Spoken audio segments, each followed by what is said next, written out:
오늘 굉장히 날씨가 더웠습니다. 내일은 더 덥다 그러죠? 주일날엔 조금 더 덥다 그럽니다.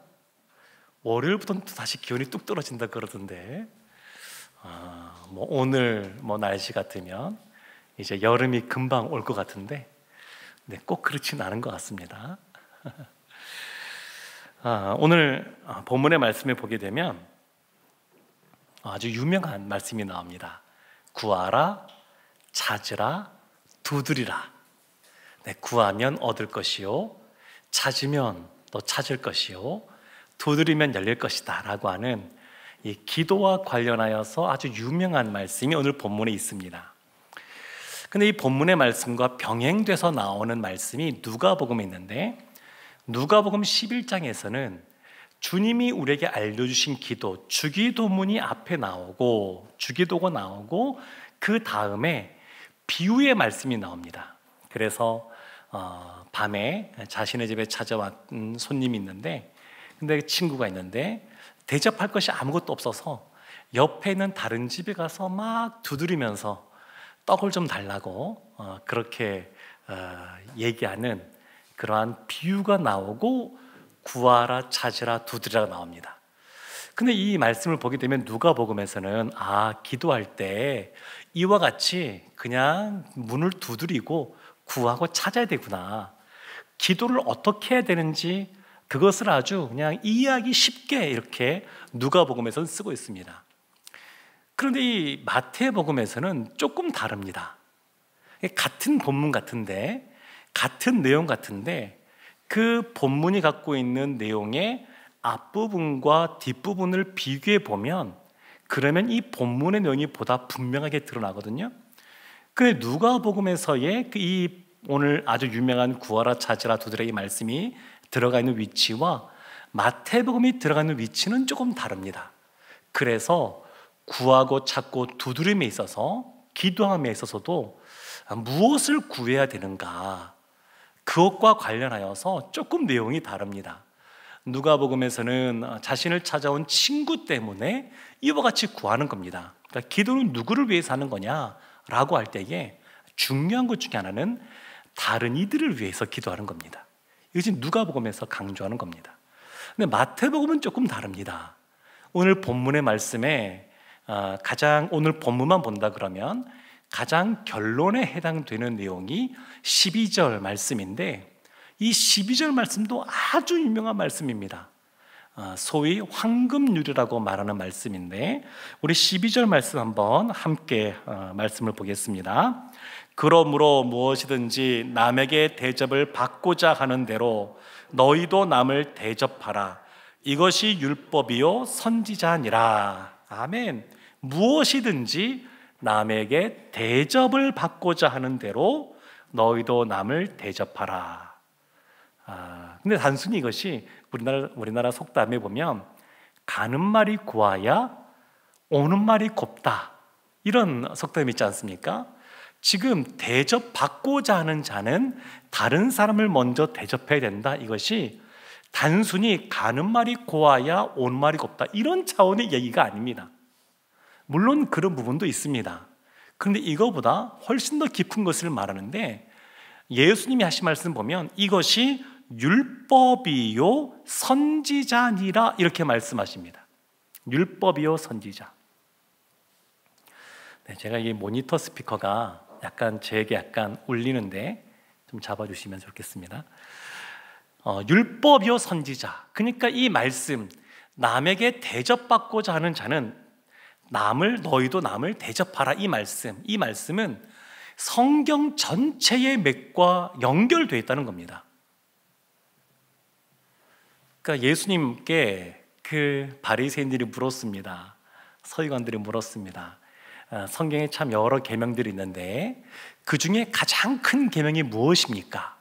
그때 예수님께서 하나님을 사랑하는 것이요 이웃을 사랑하는 것이다, 이렇게 말씀하시면서 이것이 바로 율법이 말하는 것이다, 그렇게 말씀하시거든요. 그러니까 지금 이 율법이라고 하는 단어, 선지자라고 하는 단어는 구약 성경에서 말하고 있는 전체의 그 흐름과 같이 맥을 같이 하는 것이다. 그만큼 남에게 대접받고자 하는 자는 너희도 남을 대접하라, 이 말이 아주 중요하다는 겁니다. 그러면 대접받는다라고 할 때 그 대접받는 것이 무엇일까 생각해 보면 그 앞에 기도가 있고 그 기도를 이해하기 위해서는 그 앞에 또 무엇이 있는지를 살펴보는 것이 중요합니다. 그래서 마태복음 7장 1절부터 3절까지의 말씀을 제가 보려고 하는데, 이 말씀도 아주 유명한, 우리가 잘 아는 말씀입니다. 우리 1절부터 3절까지의 말씀도 우리 함께 합독하겠습니다. 비판을 받지 아니하려거든 비판하지 말라. 너희가 비판하는 그 비판으로 너희가 비판을 받을 것이요 너희가 헤아리는 그 헤아림으로 너희가 헤아림을 받을 것이니라. 어찌하여 형제의 눈 속에 있는 티는 보고 내 눈 속에 있는 들보는 깨닫지 못하느냐. 아멘. 비판을 받지 아니하려거든 비판하지 말라. 그리고 그 비판하는 그 비판으로 너희도 비판을 받을 것이다. 형제의 눈 속에는 티는 보고 내 속에는 들보는 깨닫지 못하느냐. 참 이런 말씀을 하십니다. 그렇다고 해서 우리가 여러 가지 삶을 살아가면서 판단하는 것, 그것이 필요 없느냐? 그것은 아닙니다. 다른 사람들을 판단하고 헤아리는 것도 필요합니다. 다만 남에게 대접받고자 할 때 이것은 남을 비판하고자 하면, 비판받고 싶지 않으면 비판하지 말라는 얘기인데, 그렇다 그래서 여러 가지 판단조차 하지 말라는 뜻은 아닙니다. 다만 어떻게 판단을 해야 되느냐, 오늘 그 본문의 말씀 구하라 찾으라 두드리라와 연결되어 있는데 기도하면서 판단하라는 겁니다. 그러니까 쉽게 우리가 생각할 때 그냥 율법에 비추어서 이것은 옳고 그르다 이런 식으로 해서 판단하지 말고 기도하면서 판단하는 겁니다. 율법이 나쁜 것이 아닙니다. 그렇지만 율법은 한계가 있습니다. 여름이 되면 이제 홍수도 나게 되고 그러면서 우리 옆에 보면 한강에 잠수교가 있지 않습니까? 그 잠수교에 보면 한강물이 지금 몇 미터까지 올라왔는지 측정하는 것이 이렇게 있습니다. 그래서 그것을 보면서 어느 정도 물이 올라오면 차량 통행을 금지하고 그리고 막게 되죠. 근데 그 7m인가요? 그 기준이 있는데 그 기준을 넘어서는 것이 보인다 그래서 그 기준 되는 그 눈금이 그것이 판단을 알려준다 그래서 그것이 홍수를 막을 수 있는 것은 아닙니다. 물이 넘치게 하는 것이 아닙니다. 그걸로 판단할 수 있죠. 지금 비가 많이 와서 지금 한강에 물이 넘치고 있다. 지금 잠수교에 차량이 통행하면 위험하다. 이런 것을 알려주는 그런 지침은 됩니다만 그것 자체가 홍수를 막을 수는 없습니다. 넘쳐나는 물을 막을 수는 없습니다. 율법이라고 하는 것은 마치 이와 같습니다. 그래서 어떤 사람이 어떤 행동을 했을 때 그 사람의 행동이 잘못됐다라고 하는 것을 또 잘한 것이다라고 하는 것을 판단하는 이와 같은 기준은 율법이 됩니다. 그러나 이 율법 자체가 사람을 살리는 것은 아닙니다. 무엇인가 잘못된 행동을 했습니다. 그리고 그것 자체가 잘못됐다라고 누구도 판단할 수 있습니다. 그런데 그 잘못된 행동을 했는데 그렇게 말한다고 그래서 그 사람을 비판한다 그래서 그것이 그 사람을 살리는 것이 아닙니다. 충분히 우리가 생각해서 비판할 수 있죠. 근데 그것 때문에 살리는 것이 아닙니다. 그래서 판단을 할 때는 기도하는 것이 필요합니다.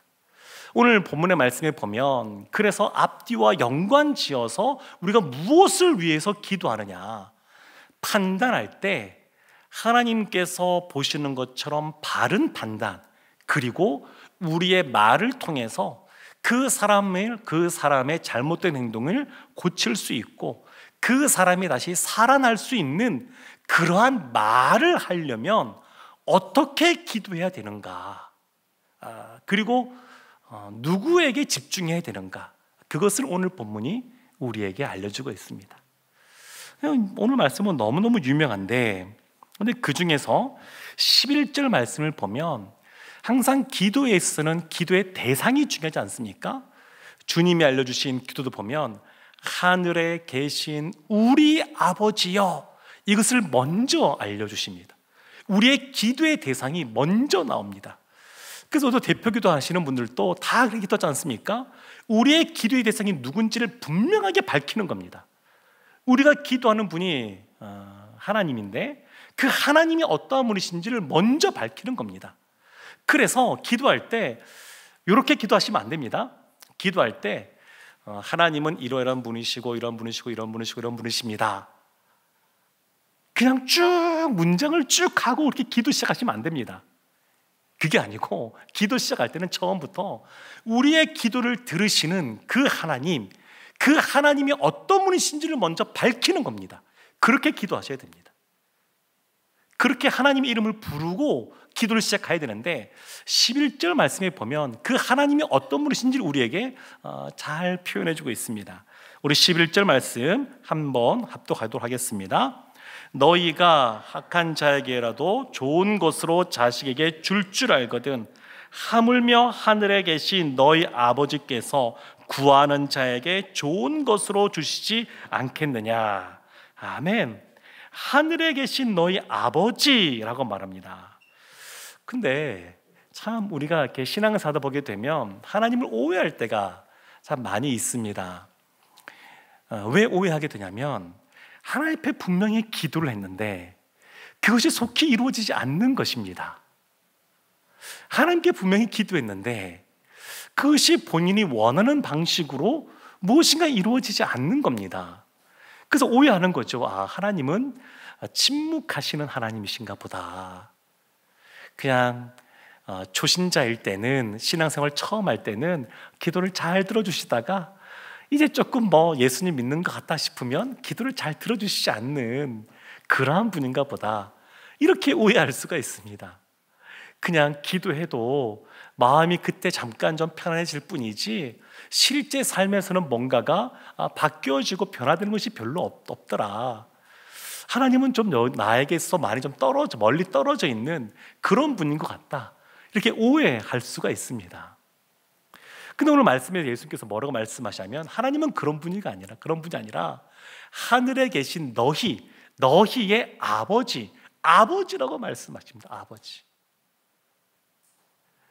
참 우리가 생각하는 이 성경에서 말하는, 또 예수님이 지금 우리가 알려주시는 그 하나님에 대한 모습과 우리의 삶 속에서 우리가 알게 모르게 하나님을 오해하는 부분이 그것과 다르게 있을 수 있다라고 하는 것, 그것을 우리가 한번 생각해 봤으면 좋겠습니다. 왜 하나님이 우리의 기도에 응답해 주시지 않으실까요? 그건 분명합니다. 하나님의 뜻대로 구하지 않았거나 아니면 하나님께서 하나님의 때에 더 좋은 것을 주시려고 기다리고 계신 겁니다. 그래서 11절 말씀에도 보면 하물며라고 하는 표현을 쓰는데, 악한 자도 그의 아들이 떡을 달라 그리고 생선을 달라 그러면 누가 돌을 주고 뱀을 주겠느냐. 악한 자라도 자기 자식에게는 좋은 것을 주는데 하물며 하늘에 계신 너희 아버지, 우리의 아버지께서는 더 좋은 것, 가장 좋은 것을 주시지 않겠느냐. 이것을 누가 말씀하시냐면 예수님이 말씀하셨습니다. 예수님이 지금 알려주고 계신 겁니다. 예수님이 가장 좋은 것을 우리에게 주시는 아버지가 하나님이라고 하는 것을 우리에게 말씀하고 있습니다. 그러니까 예수님은 지금 이제 이 본문 말씀을 보면 구하라, 찾으라, 두드리라고 할 때 무엇을 구해야 되는지, 무엇을 찾아야 되는지, 무엇을 두드려야 되는지, 그 목적어를 무엇에 대해서 분명하게 말씀하고 있지 않습니다. 지금 우리가 본문을 앞으로 뒤로 보면서 지금 예수님이 무엇을 말씀하시는 건가 지금 찾고 있는 것이지, 예수님이 분명하게 바로 이것을 구해라, 그것을 말씀하고 있지 않으십니다. 왜 그러냐면 기도라고 하는 것은 우리가 무엇인가를 구하는 것보다 우리가 어떤 것을 받는 것보다 더 중요한 것이 있는데 그것은 바로 하나님을 바라보는 것이라는 겁니다. 기도가 하나님과의 대화라 그러지 않습니까? 그것이 훨씬 더 중요하기 때문에 그렇습니다. 지금 예수님께서 기도에 대해서 말씀하시고 그리고 판단할 때도 기도하면서 판단해야 된다고 말씀하시는데, 근데 가장 중요한 것은 뭐냐면 우리의 기도의 대상이 되시는 하늘에 계신 우리 아버지 하나님이 어떤 분이신지 그분을 아는 것이 그 어떤 것보다 가장 중요하기 때문에 그렇습니다. 기도는 그 하나님께 집중하는 겁니다. 하나님께, 그분의 존재에 집중하는 겁니다. 그것이 기도입니다. 그것이 가장 중요한 겁니다. 그러니까 시험 보는 그런 학생들 같은 경우에 이번에 시험을 보면 꼭 100점을 맞고 1등을 하고 또 취업을 할 때도 1등으로 수석으로 취업을 하고 이런 걸 기도할 수 있습니다. 근데 하나님이 더 관심 있는 것은 뭐냐면 하나님과 얼마나 그 사람이 친밀한가, 여기에 더 관심 있으십니다. 그래서 기도를 오랫동안 10년, 20년, 30년 신앙생활 하면서 한다 그래도 그 사람의 삶이 변화되지 그다지 많이 변화되지 않는 경우를 볼 때가 있는데, 그것은 왜 그러냐면 기도할 때 무엇을 구하는 것에 집중하기 때문에 그렇습니다. 기도는 그거보다 어떤 분이신 그 존재이신 하나님 그분에게 집중하는 것이 기도에서 가장 중요하기 때문에 그것을 놓쳐버리면 하나님과의 친밀함이 생기지가 않고, 그리고 하나님과 친밀해야 그 안에서 그분의 성품을 닮아가는 모습, 성령의 열매를 맺는 모습들이 나타나는데 그것이 멀어지게 되면 나타나지가 않습니다. 그래서 기도는 열심히 해야 되는데, 기본이 열심히 하는 겁니다. 열심히 해야 되는데, 근데 그 기도할 때 하나님 그분을 알고 그분께 집중해서 기도해야 됩니다. 누가복음에 보면 같은 이 병행 구문에 그 비유의 말씀을 보면 기도할 때 우리가 늘 기억해야 될 것이 있습니다. 그것은 그 친구 옆집에 가서 친구가 왔으니까 떡덩이를 좀 달라고 하는데 그냥 다 잠자리 누워 있는데 염치불구하고 막 소리 지르고 문을 두드립니다. 좀 일어나서 떡 좀 달라고. 그러니까 기도는 기본적으로 어떤 모습이 있어야 되냐면 좀 뻔뻔함이 있어야 됩니다. 뻔뻔함이 있어야 돼요. 하나님이 우리의 아버지 되시고 우리가 자녀라고 하는데, 아빠에게 또 엄마에게 자녀가 말할 때 예의를 딱 갖추고 고상하게 아버님, 어머님, 소자 이것이 필요하온데 이것을 좀 주시는 게 어떻겠습니까? 이렇게 해서는 잘 안 됩니다. 그냥 신경 별로 안 쓰지 않습니까?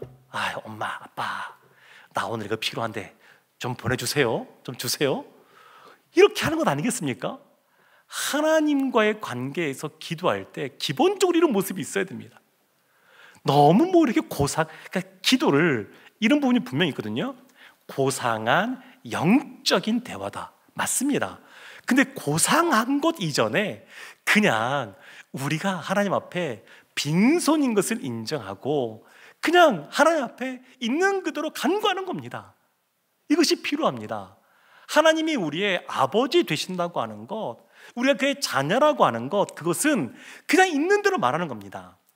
너무 그분 자체에 집중하지 않으면, 그분이 갖고 계시고 그분이 주실 것에서만 초점을 맞추면 문제가 생깁니다. 예수님이 말씀하신 비유 중에 탕자의 비유가 있습니다.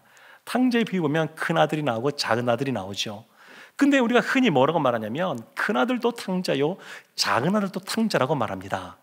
작은 아들은 유산을 받아가지고 또 멀리 떠나 탕진한 밖에 나간 탕자고, 큰 아들도 아버지와 함께 살고 있지만 아버지의 마음에는 관심이 없습니다.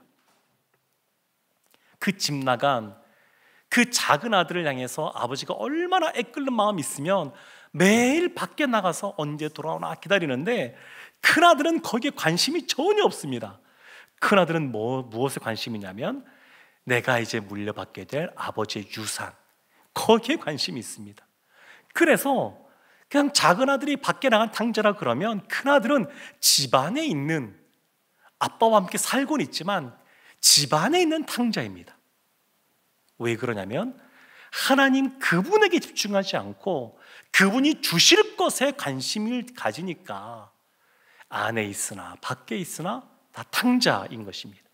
그래서 우리가 기도할 때 하나님이 우리의 아버지 되심에 대해서 우리가 생각하면서 그분께 집중하되 그냥 있는 모습 그대로 편안하게 나가면 됩니다. 물론 아버지가 너무 엄하신 분들이 있어서 차마 아버지를 아빠라고 못 부르는 분이 계실 수도 있습니다. 어렸을 때 오늘날은 그렇진 않겠지만 예전에 보면 그냥 사랑의 매라 그래서 회초리 들고 딱 이렇게 자녀들 또 이렇게 때리고 하는 것 자연스러운 모습들 아니었습니까? 그래서 아버지 하면 너무 어렵고 가깝게 느껴지지 않고 그런 분이 계실지도 모르겠습니다. 그래도 하나님은 우리의 아버지시고 육신의 아버지와 비교할 수 없을 만큼 너무너무 좋으신 분이십니다. 그래서 하나님 앞에 나갈 때 우리가 이렇게 그냥 있는 모습 그대로 좀 뻔뻔해 보여도 괜찮습니다. 그렇게 기도하는 겁니다. 그리고 우리가 갖고 있는 것이 없다는 것을 인정하는 겁니다. 기도는 어떤 사람이 하냐면 내 힘으로 이 문제를 해결할 수 없습니다. 내가 구할 수 없습니다. 내 주변에서 구할 수 없고 내가 주변에서 찾을 수 없고 내가 힘으로 이 문을 열 수가 없습니다. 그걸 인정하는 사람들이 기도하는 겁니다. 그래서 기도할 때는 그냥 간절하게 구하는 겁니다. 간절하게. 하나님이 아니고서는 할 수 없다고 하는 것, 학생이 공부할 때도 내 머리 의지해서 공부하는 것 아니고 좋은 선생님이 가르치는 강의를 들어서 내가 공부하는 건 아니고 하나님이 주시는 지혜로, 그리고 이 공부를 통해서 하나님께서 쓰실 것에 대하여 기대함으로 이 모든 것을 하겠다라고 결심하고 그렇게 하나님을 의지하면서 공부하던 거 아니겠습니까? 그러니까 없다라고 하는 것을 인정해야 됩니다. 내 안에 선한 것이 없다라고 하는 것을 인정해야 됩니다. 그런 사람이 기도하게 됩니다. 그래서 7절 8절 말씀에 이것을 말하고 있는데, 구하라, 찾으라, 문을 두드리라. 그러면 구하는 이마다 받을 것이요, 찾는 이는 찾아낼 것이요, 두드리는 이에게는 열릴 것이니라. 이렇게 말씀하고 있습니다. 예수님께서는 지금 이렇게 비판과 관련하여서 남에게 대접받고자 하는 남을 비판하지 말라고 하는데, 그렇다고 해서 판단조차 하지 말라는 것은 아니고 기도하면서 판단할 것에 대해서 말씀하고 있습니다. 그러면서도 계속 지금 초점은 뭐냐면 하나님이 가장 좋은 것을 주시는 우리의 아버지 되신다는 겁니다. 그래서 오늘 본문 11절 말씀을 다시 보면 이렇게 나오죠. 11절 말씀, 거기는 이제 가장 좋은 것 준다 말씀하고 있는데, 근데 이것을 누가복음 병행되는데 보게 되면 성령을 주시지 않겠느냐, 그렇게 말씀하십니다. 그래서 가장 좋은 것이 뭐냐? 성령이라는 겁니다. 성령. 하나님이 우리에게 주시는 가장 좋은 것은 성령이라는 겁니다. 그러니까 예수님이 지금 하나님께서 주시는 어떤 것이 아니라 어떤 분을 주시겠다는 겁니다. 그 분이 누구냐면 성령 하나님입니다. 성령 하나님. 그러니까 성령 하나님을 주신다 그러면 실망하는 분이 계실지도 모르겠습니다. 나에게 지금 당장 갚아야 될 그러한 물질이 필요하고 또 회복해야 될 건강이 필요하고 이것이 더 중요하게 보이는데, 아니 성령을 주시다니 약간 실망할 수도 있습니다만, 그러나 하나님께서 우리에게 주실 수 있는 최고의 선물은, 가장 좋은 것은 성령님입니다. 제자들이 오순절 성령 강림 사건 이후에 그들이 이제 어떻게 변화되었냐면 두려웠던 마음에서 담담이 생겼습니다.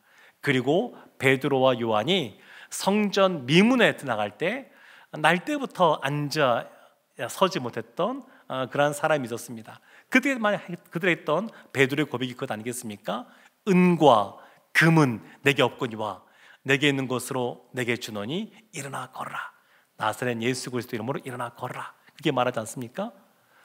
그러니까 바뀐 겁니다. 성령이 임하니까 그와 같이 안진뱅했던 사람도 벌떡 일어서게 된 겁니다. 사실은 성령이 우리 가운데 있으면 기도할 때에 우리가 받게 될 어떤 것에 집중하지 않고 하나님 그분에게 집중할 수가 있습니다. 기도할 때 성령이 우리 가운데 계시면 우리가 하나님께서 원하시는 대로 하나님 그분에게 초점을 맞추고 기도할 수가 있습니다. 그러면 하나님께서는 응답하지 않는 분이 아니시고 신실하게 응답하시는 분이시기에 가장 좋은 것을 주십니다. 우리가 하는 오해 중에 하나가, 자전 오해 중에 하나가 하나님은 내가 구하는 것을 주시지 않는다, 이런 겁니다. 근데 사실 하나님께서는 당장 주시지 않는다 그래도, 내가 원하는 방식대로 주시지 않는다 그래도 하나님께서는 반드시 응답하시는 분이십니다. 우리의 기도에 다 응답하십니다.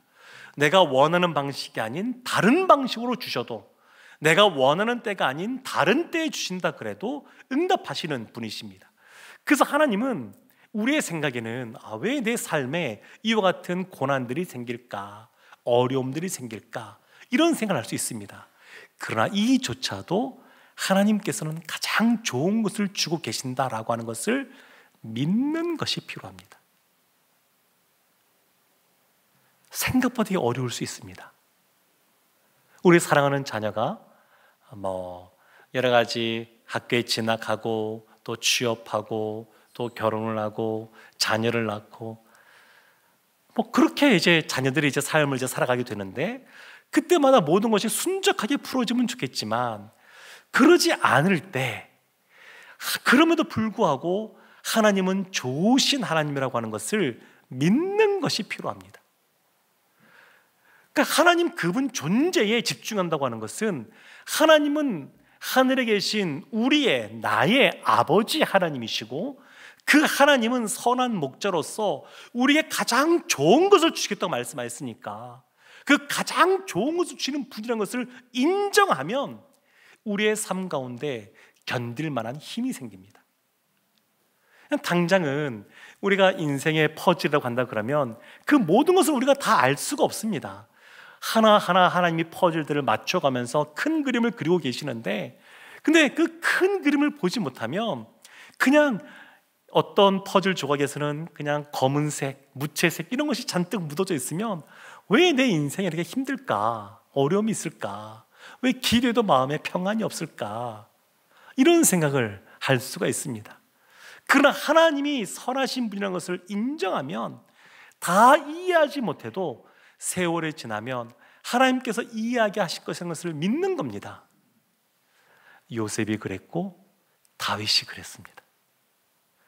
요셉도 자신의 삶을 다 알지 못합니다. 왜 내가 이렇게 팔려가야 되는지, 종살이 해야 되는지, 억울하게 감옥에 갇혀야 되는지 이해할 수가 없습니다. 한참 세월이 지나고 나서야, 그제서야 이제 왜 자신의 삶에 이런 일이 벌어졌는지 그것을 알게 됩니다. 그 전까지는 그냥 하늘의 별과 달과 또 그 별들이 자신에게 절을 해도 왜 절을 하는지 모릅니다. 요셉이 다 알지 못했습니다. 다만 그래도 요셉은 다른 사람들, 다른 형제들처럼 그냥 애굽에서 다른 형제들과 함께, 다른 사람들과 함께 예배 드리는 자리에 나갈 수도 없고 종으로 팔려갔으니까 오직 그 이전에 어렸을 때 듣고 뵙고 믿고 또 따랐던 그 하나님에 대해서 늘 하나님은 좋으신 분이라고 하는 것, 우리의 삶을 인도하시는 분이라는 것, 그거 하나 믿고 신실하게 살아가지 않았습니까? 17살에 팔려가서 39살 돼서 형제들 만날 때 그때에서야 이해하니까, 그때에서야 형제들이 자신에게 절하는 그 모습 보면서 그때서야 이해하니까 22년이 지나서야 이해했습니다. 왜 자신에게 이런 어려운 문제가 생겼는지. 그러니까 중요한 것은 하나님이 어떤 분이시냐고 하는 것, 그것에 집중하는 겁니다. 예수님께서는 가장 좋은 것을 우리에게 주신다고 말씀하시는데 그것이 바로 성령 하나님이라고 말씀하십니다. 성령 하나님이 함께 계실 때에 우리가 다 하나님께 집중할 뿐만 아니라 우리의 마음이 다른 사람을 볼 때도 하나님이 바라보는 마음과 하나님이 바라보는 시각으로 그 상대방을 바라볼 수가 있습니다. 자기 자신에서 보는 것도 마찬가지입니다. 성령 하나님이 우리 가운데 계실 때 자기가 자기 자신을 보더라도 때로는 교만할 수도 있고, 때로는 너무 낙담할 수도 있지만, 자기 비하할 수도 있지만, 그러나 성령께서 우리 가운데 계시면 하나님이 보시는 그러한 시각으로 우리를 볼 수 있기 때문에 늘 겸허한 자세로 겸손하게 우리 자신을 있는 그대로 바라볼 수가 있습니다. 여기에서 힘이 있습니다. 사실 성령님이 우리 가운데 계시면 우리의 삶 가운데 놓여지는 어떠한 어려운 문제도 넉넉히 이겨나갈 수 있습니다. 가장 좋은 것은 성령님입니다. 그래서 구하고 찾고 두드리고 할 때에 이것에 대해서 우리의 여러 가지 떡을 달라고 하든지 생선을 달라고 하든지 우리의 육체 피로들을 위해서 기도하는 것, 기도해도 됩니다. 그걸 기도하지 말라는 것 아닙니다. 우리의 삶 가운데 여러 가지 직장 생활하면서 또 사업하면서 여러 가지 또 만나는 어려운 문제들, 또 직장 생활하면 그 안에서 온갖 인간관계의 문제들이 생기지 않습니까? 그런 문제들 생긴다고 할 때에 그런 거 갖고 기도도 됩니다. 근데 오늘 본문의 말씀, 앞뒤의 말씀을 보고 다른 병행 구문을 본다 그러면 그 중에서도 다른 사람을 판단할 때에 기도해야 된다고 하는 것, 그리고 무엇보다 하나님이 가장 좋은 것을 우리에게 주시는데 그 가장 좋은 것이 성령 하나님이라고 하는 것. 그래서 오늘 이 밤에 우리가 말씀 마치고 기도하게 될 텐데, 기도할 때 가장 첫 번째 기도 제목은 성령을 구하는 기도가 될 줄로 믿습니다. 하나님이 그것을 우리에게 말씀하고 계십니다. 성령을 구하라. 그리고 하나님은 너무 좋으신 분이어서 구하는 자에게 성령을 주시겠다고 약속하고 있습니다. 사랑하는 성도 여러분, 성령님 우리 가운데 계시면 다른 사람을 판단할 때에도 하나님의 마음으로 그를 바라볼 수 있고 판단할 수 있습니다. 그리고 그와 같이 대할 때에 우리 가운데에 남을 대접했기 때문에 나도 대접을 받는 그러한 모습이 나타나게 될 것입니다. 바라기는 우리의 간절한 기도의 제목 아뢰기 이전에 성령을 간구하며 나아가서 하나님이 주시는 가장 좋은 것을 받아 누리는 우리 모두가 되기를 주님의 이름으로 축원합니다. 아멘.